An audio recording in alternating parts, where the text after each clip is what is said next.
As-tu l'impression de ne jamais être à la hauteur même quand tu réussis? C'est ce que j'ai ressenti pendant longtemps.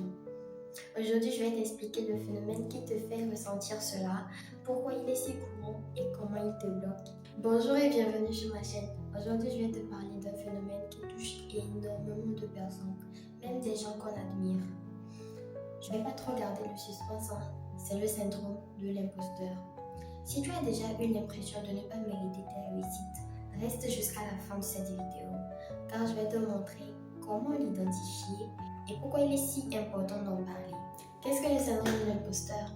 Ce terme a été créé par les psychologues Pauline Clance et Susan Haynes dans les années 70.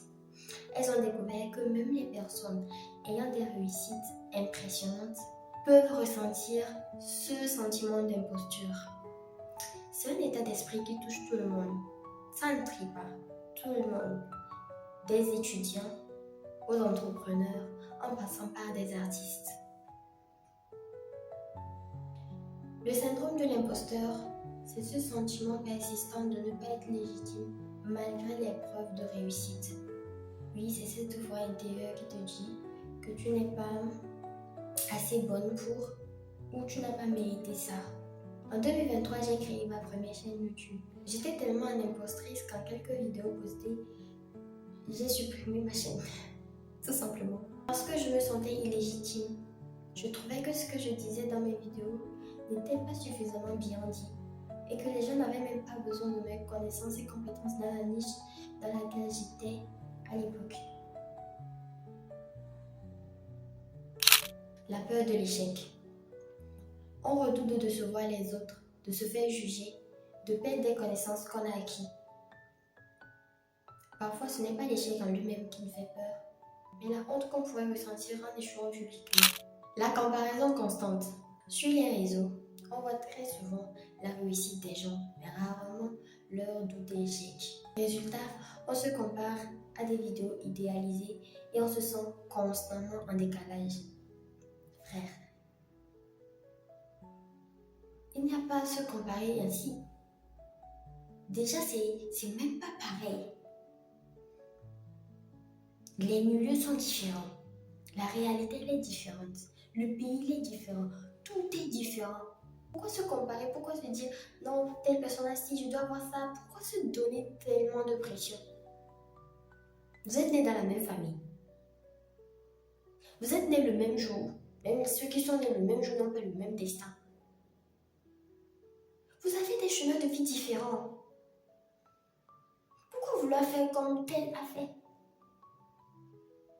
Vous n'avez pas les mêmes missions. Arrêtons de se détruire inutilement. Le perfectionnisme. On se dit que tout doit être parfait pour être valable. Si ce n'est pas parfait, c'est pas mérité. Mais le problème, c'est que quand on se fixe des standards si élevés, on finit par ne jamais se sentir légitime. La pression sociale. La pression des parents, des amis, de la société peuvent amplifier ce sentiment d'imposture. Si en grandissant, on a toujours entendu qu'il fallait être meilleur dans tout, tu finiras par te sentir imposteur, arriver à un certain niveau. Parce que tu trouveras toujours que ce que tu fais, c'est pas ça. Imaginez un étudiant qui réussit son examen, mais qui se dit que non, c'est juste un coup de chance. C'est parce que le prof a été indulgent. Ce type de pensée peut l'amener à douter de lui et de ses compétences, même en ayant des résultats concrets. Prenons un entrepreneur qui obtient un contrat de marché et qui dit c'est parce que le client a été gentil. Et ses compétences à lui et son savoir-faire. Ce genre de discours intérieur empêche de savourer les victoires. Cette année, j'ai relancé ma chaîne YouTube.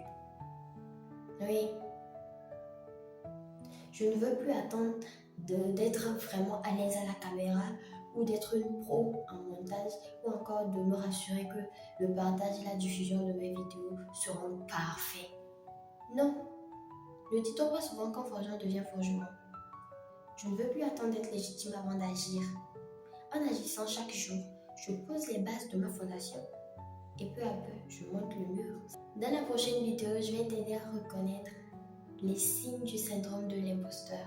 Alors si tu ne veux pas manquer cette vidéo, like, abonne-toi, prends soin de toi et de tes pensées.